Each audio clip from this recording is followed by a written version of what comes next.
right, hello everyone. My name is Kyna McClenaghan. I'm a PhD student in Film and Media Studies here at UCSB, and I'm here with Nicole Newnham, who is the director of this film, and we're just excited to get to talking about this beautiful documentary, which I was just saying is so lovely to see on the big screen.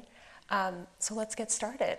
Great. So I'm just curious how you came across this subject matter to begin with. What's the origin story for finding out about Shere Hite in the first place? Well, I read her obituary in 2020 in the New York Times, and the headline was something to the effect of Shere Hite, she explained how women orgasm and she was hated for it.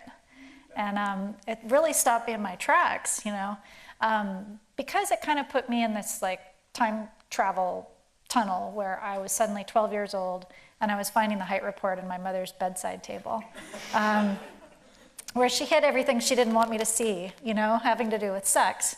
And I tried to read some of the other books that were very technical about sexuality that were in there, but when I read the Hite Report, it was like going through the wardrobe in Narnia or something to this, you know, whole land of sort of female sexuality that, you know, basically, otherwise I didn't really have any access to at all.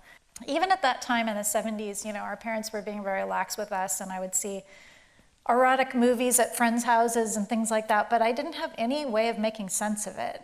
And there was something about those women's voices and the spectrum of experience, which was, you know, gay and straight and this and that, and knowing that that was normal, that really made an impression on me. And then I noticed when I was thinking back after reading the obituary, I realized that I still only know that other women feel the same way I do or feel differently than I do because of that book, you know? It's not like I'm sitting around talking to my friends.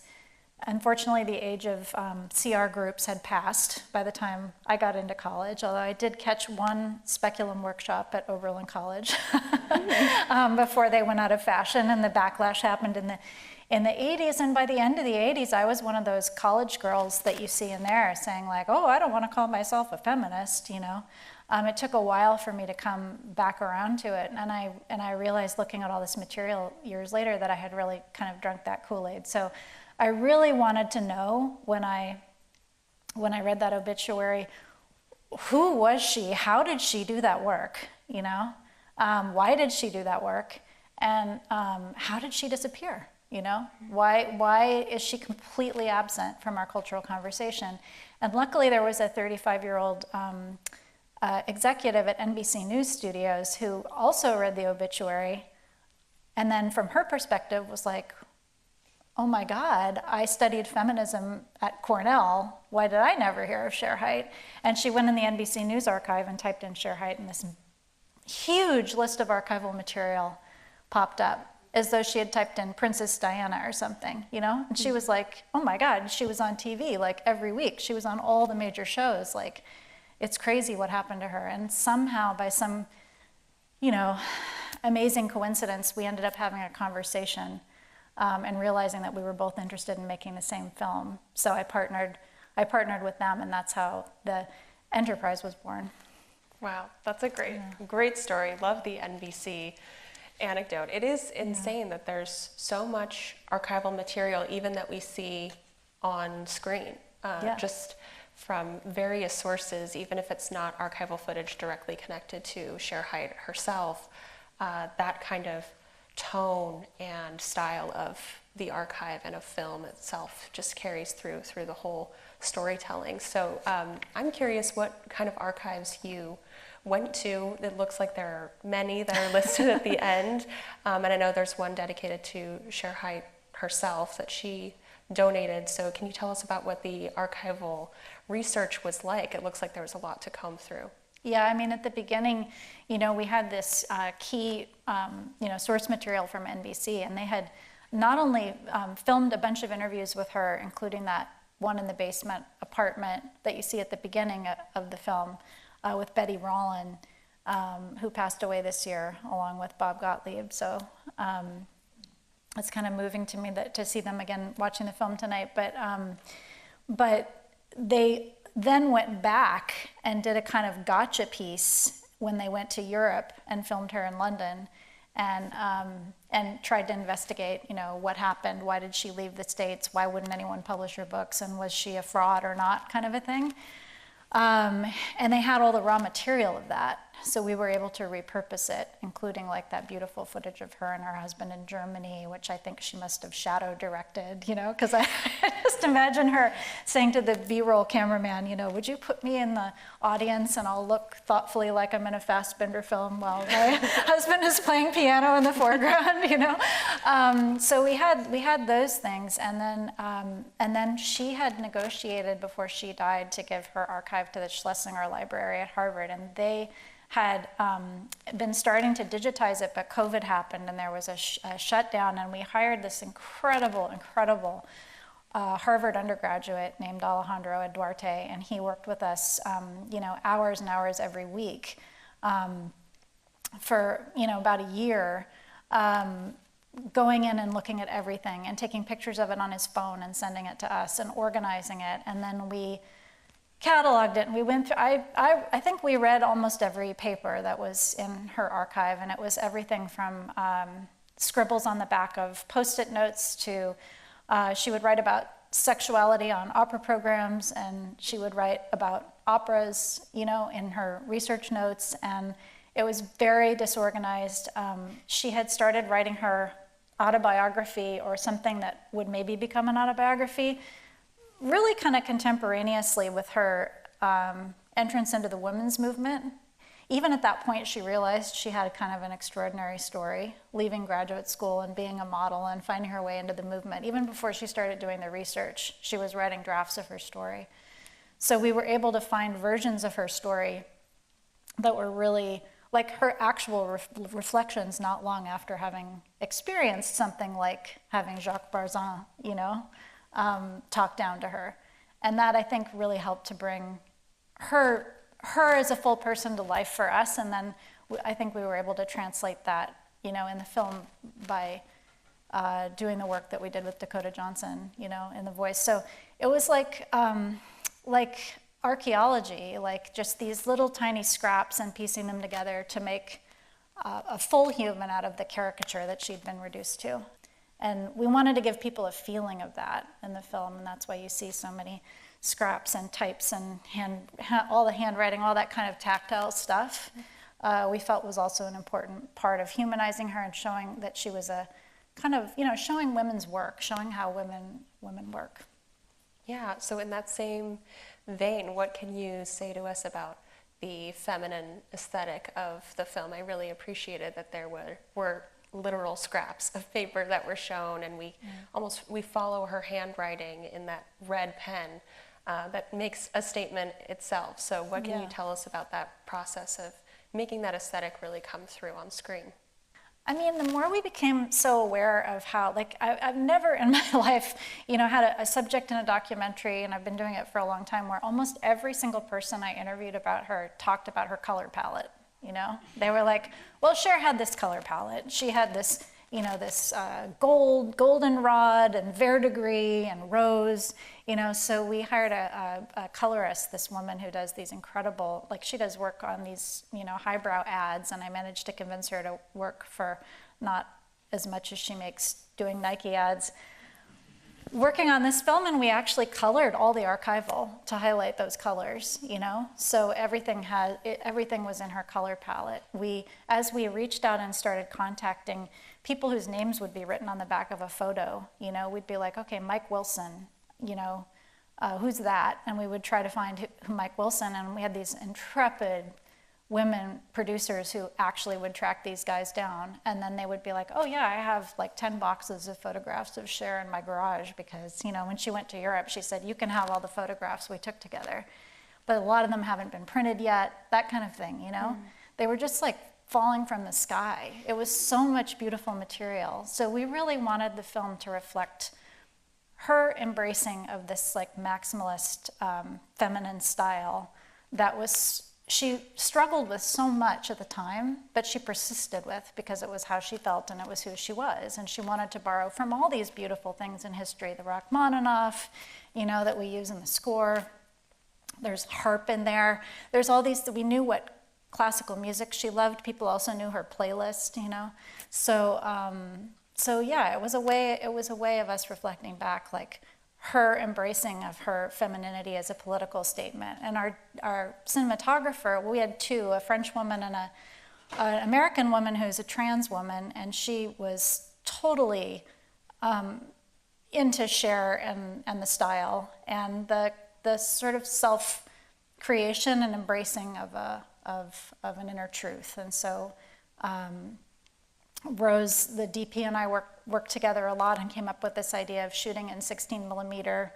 The people that she loves, like Regina Ryan, her editor, so they are also kind of in this kind of soft style. Mm-hmm. And ultimately the conceit is like she is, and hopefully in the film feels like she's the heroine of like a, you know, like a woman's picture. Like she's a complex woman. And James Hamilton, her Village Voice boyfriend, said to me that those women in those films that she loved, they were always in control until they weren't. And so we tried to bring that a little bit into the structure of the film too. Oh yeah, absolutely. I have to bring up the point in the film when she talks about mixing paint colors, since you talked about her color palette and how she was mixing this rose color and a gold color, and she really remembered painting and mixing those colors more than the actual sex she had with the person. So that got me thinking about what is female camaraderie to her, because that's something that really comes throughout the film. We start with this procession around her celebration of life at the beginning of the film, and at the end we're really highlighting this relationship with a female photographer, and she identifies as bisexual but also seems to just be surrounded by so many women who are part of the movement. So I'm curious how you saw female camaraderie and her relationship to other women in this film. Well, she herself in her later writings, when she was living in Europe and whatnot, she wrote a lot about how she kind of romanticized and remembered so fondly the feeling she had being part of the women's movement. And I think, you know, there are plenty of things that one can say that are truthfully, you know, that are true, that are critical of the second wave women's movement. But there also was so much of that people were finding for the first time, and Shere really experienced being transformed by movement building. And because the film was coming out in a time of the reversal of Roe and all of that, like, I thought a lot about how do I want to leave people at the end of this film. And of course, it's devastating to think about the cycle of, you know, the erasure of female knowledge over and over again, and the fact that we're back in the same place. But what Shere herself said in one of her writings was, you know, I think the only thing to do is to get back out on the street and organize. And so we did try to show that aspect of her life, you know, the strength she found in female camaraderie, and also male. I mean, I really genuinely don't think she thought in, she was very prescient in terms of how she thought about gender and gender fluidity and everything, you know, and of her male friends, she demanded a lot, and they were excited by, you know, by trying to free themselves from some of that too. So, yeah, I think, I mean, we sort of begin the film with her falling into the feminist movement and then end by kind of coming back to it, and that's, you know, that's really intentional. I think she herself saw her story in that way. Mm-hmm.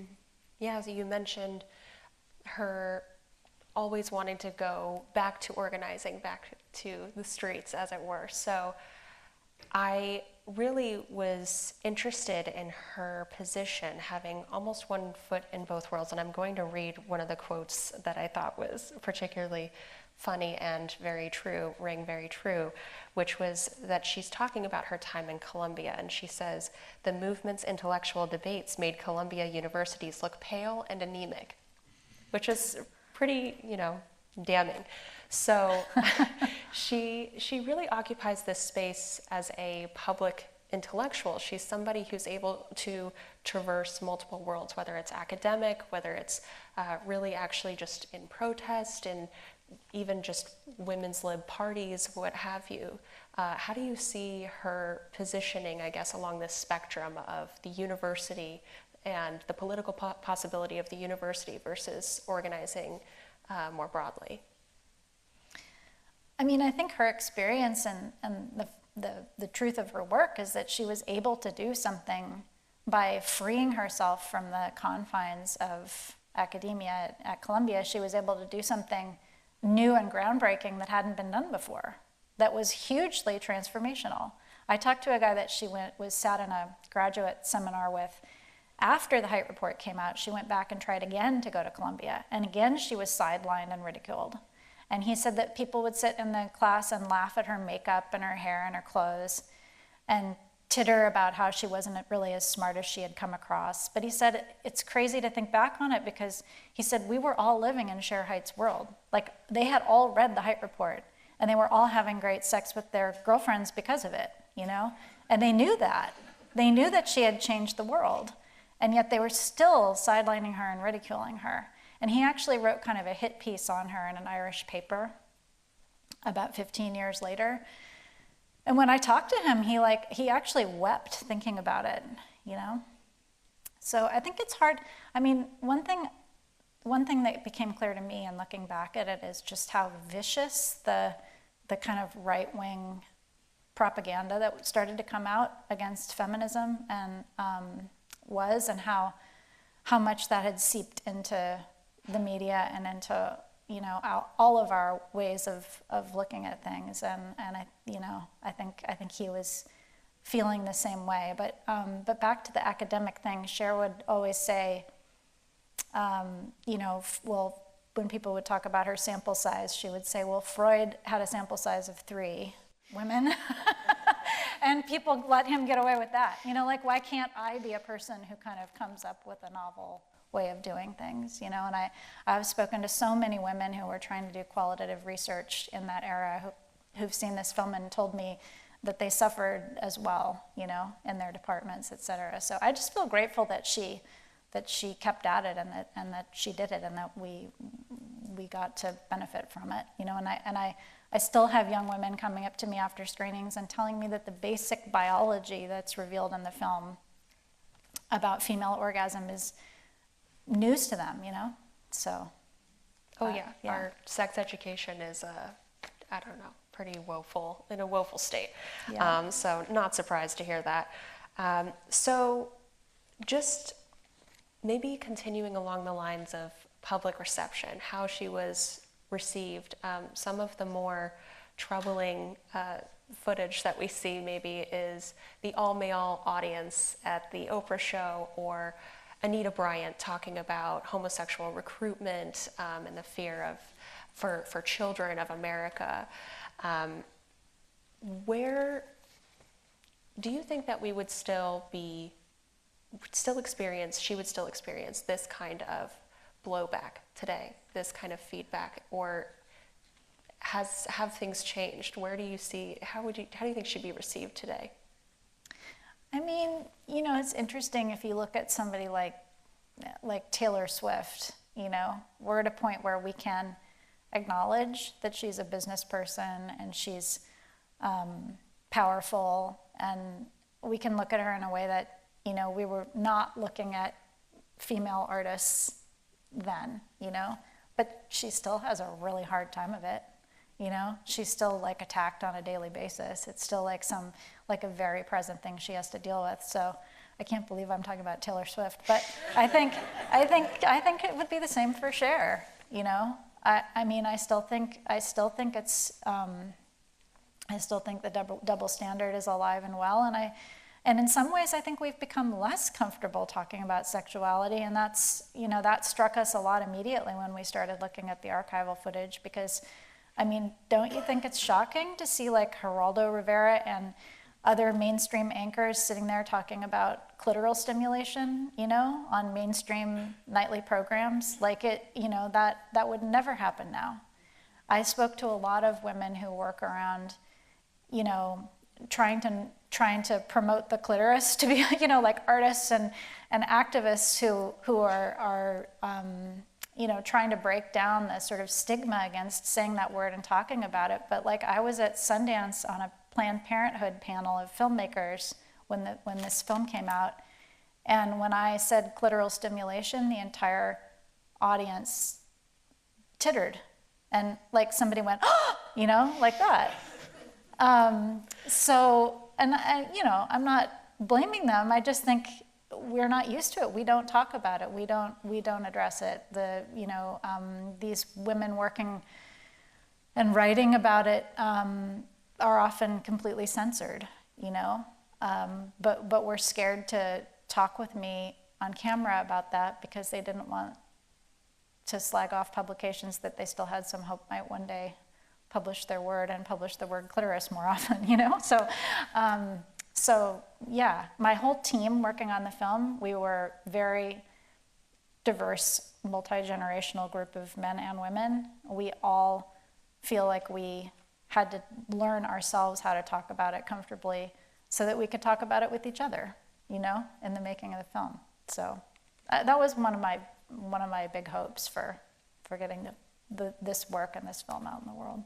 Right, and I remember Shere saying that the people who were reporting on these things were heroes in their own right because so many presses wouldn't even print the word clitoris or orgasm even.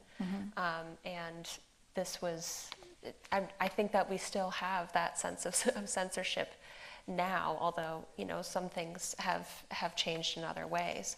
They have. Yeah, thankfully. So this brings me to some of the more, talking about the clinical terminology, it brings me to the topic of how her work was scrutinized as unscientific, and especially compared to Masters and Johnson and Kinsey and their sample sizes and what have you. So talk a little bit about that discourse around why she was subject to this kind of scientism, this male scientism, as I would call it. Yeah, I mean, you still you still see that so much today, and like I said, I mean, I think that she was subject to such a, I mean, that was kind of the point of showing that crazy Leave It to the Women show, right? Was that why is Buck Rogers suddenly an expert on social science methodology with all kinds of statistics in his back pocket that he's ready to to lob at Shere Hite? And why is he the one being asked to, critique her work in that regard? So I was at a screening not too long ago, and a woman came up and kind of pushed her husband in front of her and made him talk to me and tell me this story about how he was a psychologist and he had written a book, not unlike Shere's male book, surveying men about sexuality and writing about male sexuality. That was a pretty big book, and he said he never got asked a question about the validity of his methodology. I've also had men doing that kind of qualitative research come up and say, that was part of our reason for showing her sheets, her tabulation sheets and all of that, and kind of showing the work was to show that it's work, not that it can't be critiqued. I mean, I think it's perfectly valid to say, well, if you're not saying, which of the questions each respondent answered, which she did because she wanted somebody to be able to fill out the survey and not answer a question that would make them feel uncomfortable, then how can you, how valid are your percentages? All of those are things that are fine to talk about, but to use it to completely invalidate the work, which was clearly ultimately just giving people a voice who hadn't had a voice and giving us a glimpse at people's truths and people's real lives, is incredibly sad. And I didn't want to turn Shere Hite into a martyr because I don't think she was one, and I don't think she would have liked that. But I was always struck by how willing she was to suffer in order that other people could remain anonymous and thereby share their truths. Yeah, so you just said you didn't want to make her into a martyr. So how did you contend with looking at a single person's life, but finding that all of these other people were rallying around her and she was supporting them in the movement? Did you come across any particular personas that really got you excited about seeing the dimensions of the movement beyond Shere's work? I know we see Flo Kennedy a few times, where they're just people that kind of kept coming around who were in her orbit that you could tell us a little bit more about. Yeah, well, I mean, you know, they're in the film, but I mean, you know, all of them should have their own film. You know, I mean, Carla J should have her own film. I mean, she played an enormously important role, actually, in like the, you know, lesbian and gay civil rights movement in New York at that time. She was actually present at a protest, like lesbian dance, where that was raided. She, which, you know, she calls, you know, our Stonewall. That is a story that almost nobody knows. That should be a film. Flo Kennedy should definitely have a film. And actually, to be honest with you, there was a lot more Flo Kennedy in my film at one point. And then I looked at it and I thought, no, I think I don't want to, like, I want to let someone else make Flo Kennedy's film. But you know, she was incredible. And those were like ties that we had archival evidence to you know, to let us know how close they were to Shere and how important a lot of those people were to her, including like Gloria Steinem. And so that's why they're kind of like briefly floated in as being a part of Shere's orbit. But if you look in the archive, you see a lot of correspondence and a lot of documentation of really, you know, alive thinking. And it was so interesting to me that she was so capable of being like completely supportive of Flo and Coyote, but on the other hand, she was actually literally funding Andrea Dworkin, you know, and her work. So she sort of, she was a founder of Women Against Pornography, actually. And then, but at the same time, you know, she was supportive of sex workers. So again, I just don't think she did not fall naturally into categories in any way, and that enabled her to be to have like a really broad spectrum of people that she connected to and talked to. We even found fan letters that she wrote to people like Madonna later in her life, asking Madonna to go out and have an espresso with her in Paris because she really admired her fashion, which I think you can imagine from, you know, what you've seen here. So yeah, it was fascinating, that whole, and we could have, you know, made the film an hour longer with all of it. Yeah, if not longer. I'm sure you had so many archival sources. I'm sure it could go on forever. Yeah.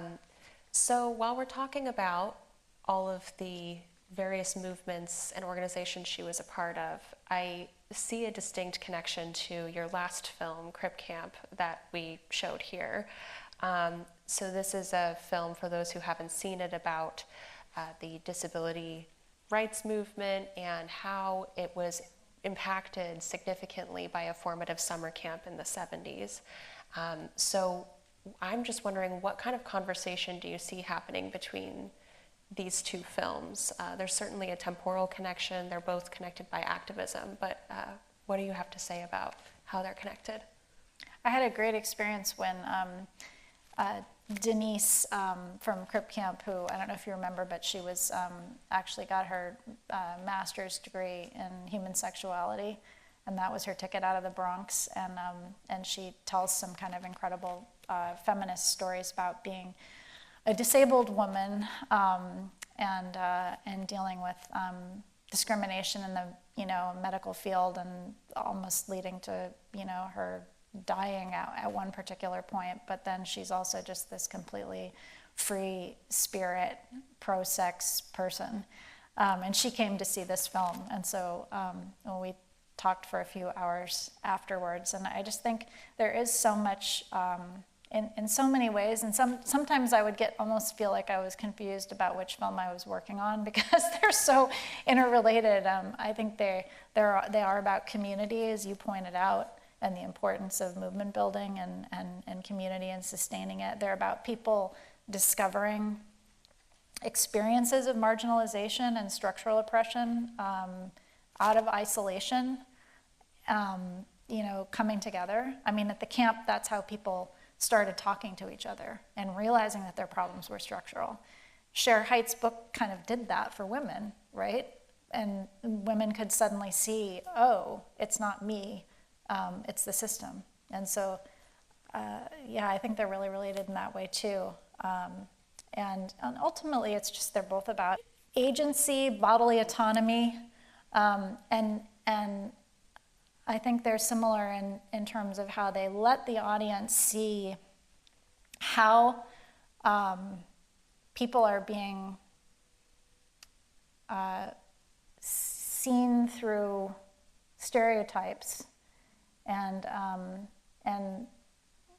wrong lenses through the eyes of the people in the film, who are trying to shake that off and sort of hopefully, letting you see something through different eyes than you have before. And in this case, in that case, it was, people with disabilities, and the Jim and I were, Jim Lebrecht, who I made Crip Camp with, when we started working on the film, I asked him what his goal was, and he said, I want people to see people with disabilities as people, I think in this case it was more kind of like Shere Hite and the history of feminism, that I wanted people to see differently, but they're similar in that way too. Yeah, absolutely. So I'm curious, since we have talked about what you haven't been asked before in previous interviews, is there anything that you haven't been able to talk about besides what I've asked you, that you've wanted to bring up, like a fun anecdote or anything about the film that you feel like is a missed opportunity that isn't talked about too often in interviews? There's a scene that we cut that I had to leave on the cutting room floor that I love to talk about, which is the Persian shop. She had this shop she went to on Madison Avenue. James Hamilton told me about it, and I walked into the shop, and the people working in the shop, it's a Lebanese family's shop that's like one of the last remaining real stores on Madison Avenue, and it's been there forever, and they sell Persian antiques and jewelry and beautiful things, and the man who started the store was a couturier in the 1950s, and he and Shere worked together to construct her outfits. And so all of that incredible, like, gold and silver thread silk that you see in her apartment and in her suits and whatnot, that was all from him. And so I had built this, like, gorgeous scene of how they worked together and how she had constructed her outfits and her ensembles and kind of become Shere Hite, and it was way too much. So I had to cut it out, but it was really beautiful and really and again, I think just an example of her kind of, I read something she wrote early on in New York that she wanted to dye her hair red and curl it because she wanted to look ethnic. She had come from such a completely restrictive, oppressive background that was completely homogenous, and New York was really freeing for her, and I was building this whole elaborate scene to try to say that, and then Gene Simmons said it. And it was much shorter to just put in a quote from Gene Simmons, which I never would have thought would have been the case, but, but it was. And then again, it's like, Shere wasn't going to be judging Gene Simmons. She was going to be asking him questions, and she was going to be pulling insights out of him, and it was really fun to, like, get to meet him and get to see him fall into, as he remembered the questions she asked him and stuff, he got really reflective and insightful. And I hope she's a model for being more like that. Yeah. So I will ask one more question before we hand it off to the audience. What is the utility of this story today? And I know that's a very big question, but I'm wondering if we're in the same fight here, if we're still fighting for the same things that Shere Hite was she was trying to advocate for. At one point, she even said she wanted to learn history because she couldn't understand today. Do you share that goal? Was that kind of a motivation for this film? How do you see this film as important right now, today? I mean, it's incredibly important right now today. I mean, it's very scary out there right now.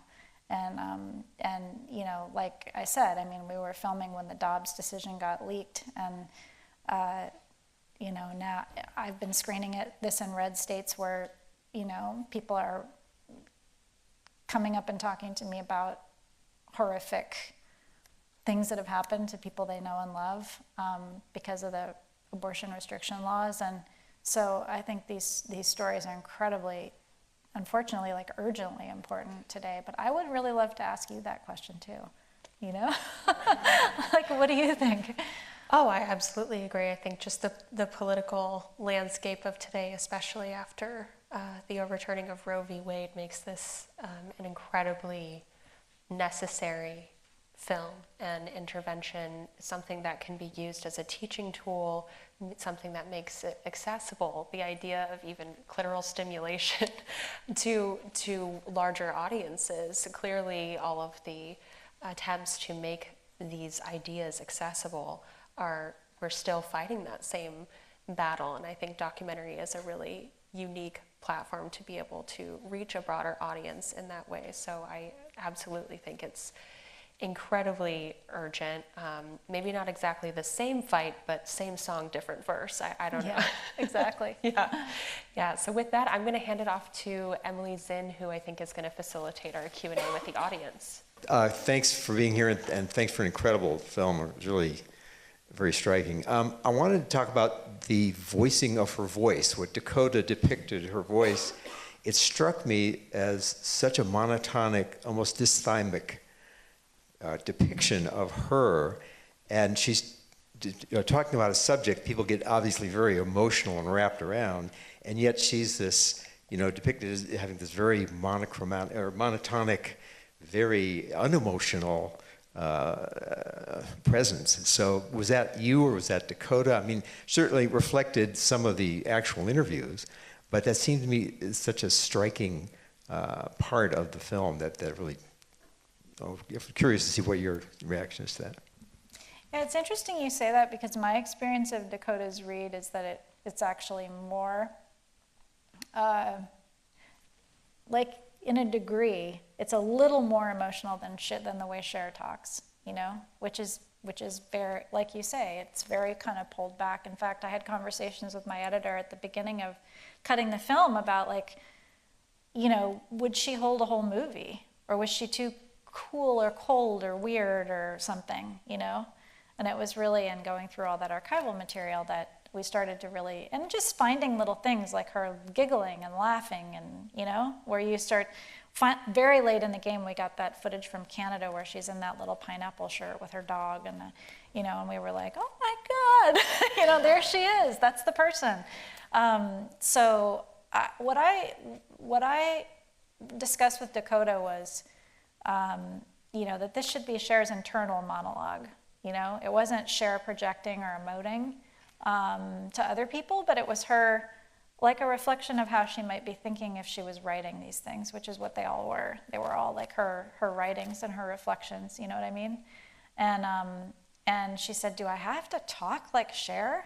Do I have to, and she kind of did a funny little imitation of Shere. And I said, no, you really don't. Like, I just want it to be intimate, and reflective. And so she did that, and she was wonderful, and we cut it in, and the editor and I were just like beside ourselves, because it seemed to bring so much more to the film than the temporary narration we had in there, and we kind of couldn't believe it. But what we were surprised when we premiered the film and people started, a lot of people felt like it was an almost perfect match, between Shere and Dakota, and that was not something that we had heard at all.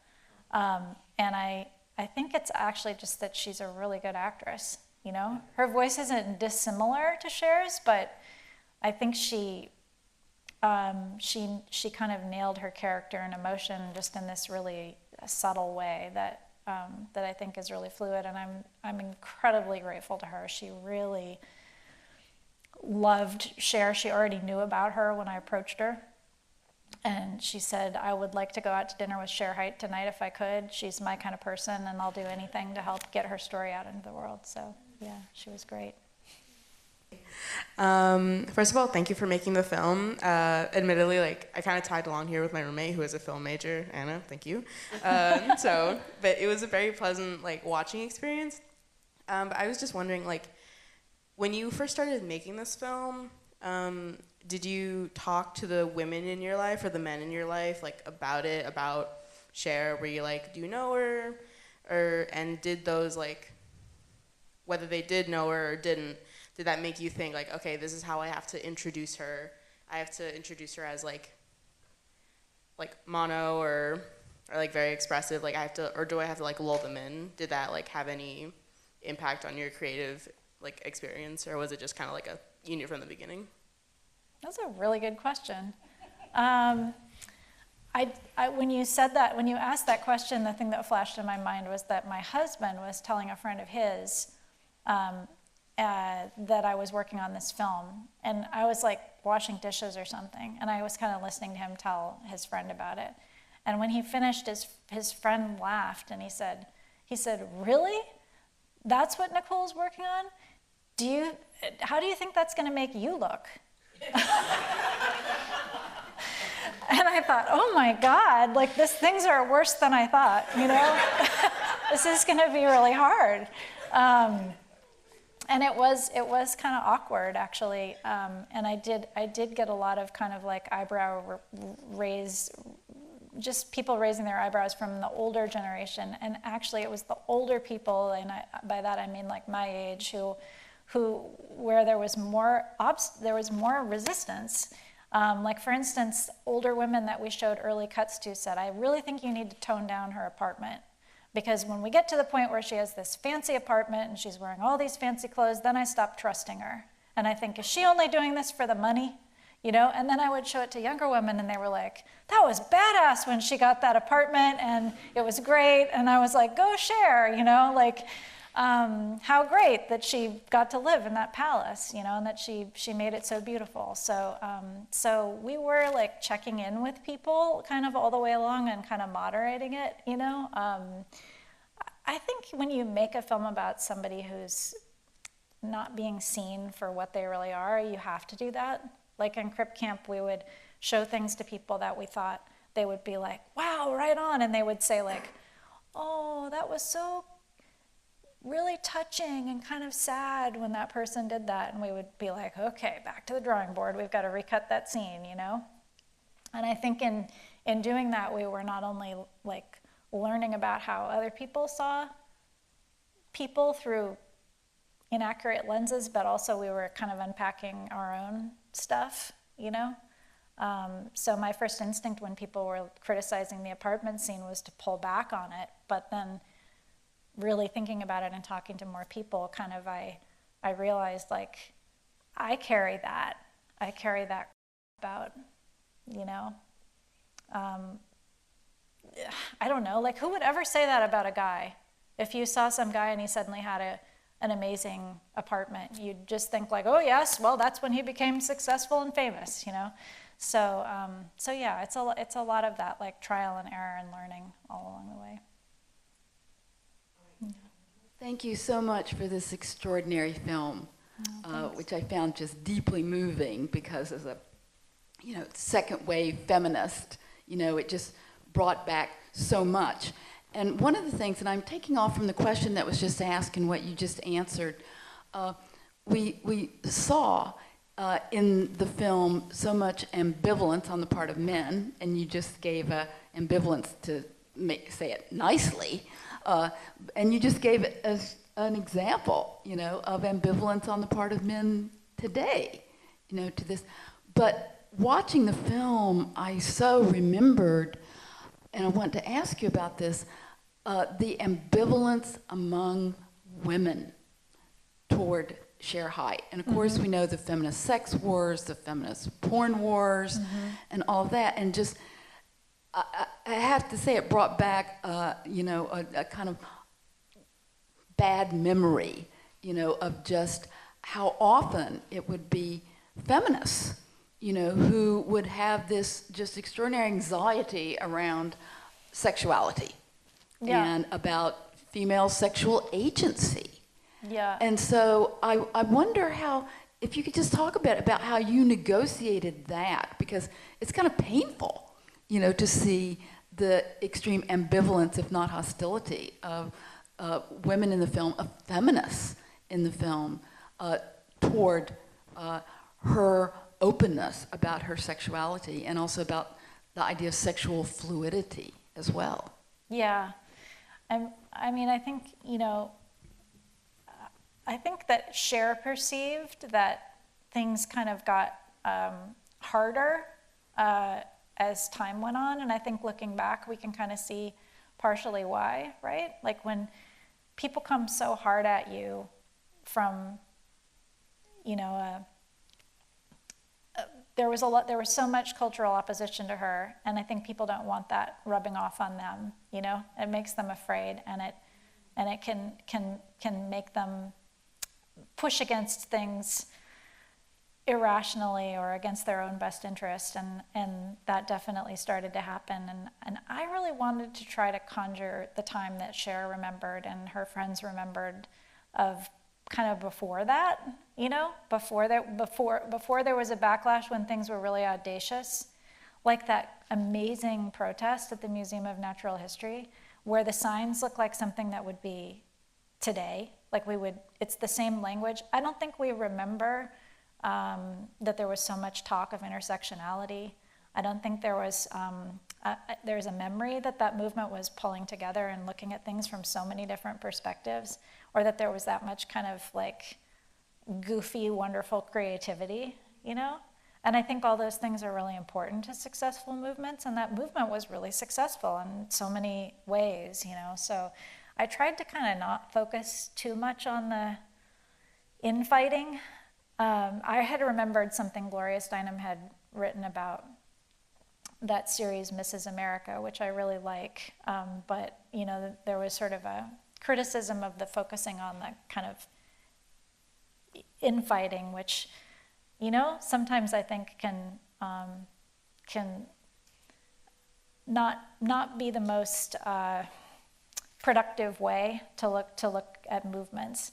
And at the same time, there was evidence of that everywhere. And I think Shere particularly suffered for it because, as Bob Gottlieb said, she that was who she was, and she was uncompromising on that. She never compromised on that,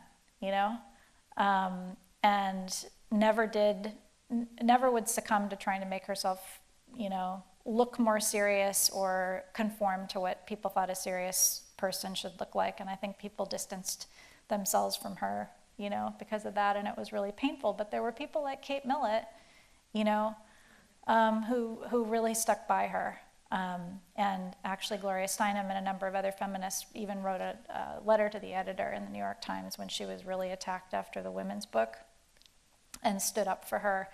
And Susan Faludi called it out for what it was in the Backlash book. So there were also examples of people standing by her. But yeah, it is tough to see. Okay, Nicole, thank you so much for being here with us and giving us so much more insight into your beautiful film. Thank you so much. And thank you to everyone for your questions. Yeah, thank you so much. Have a great night.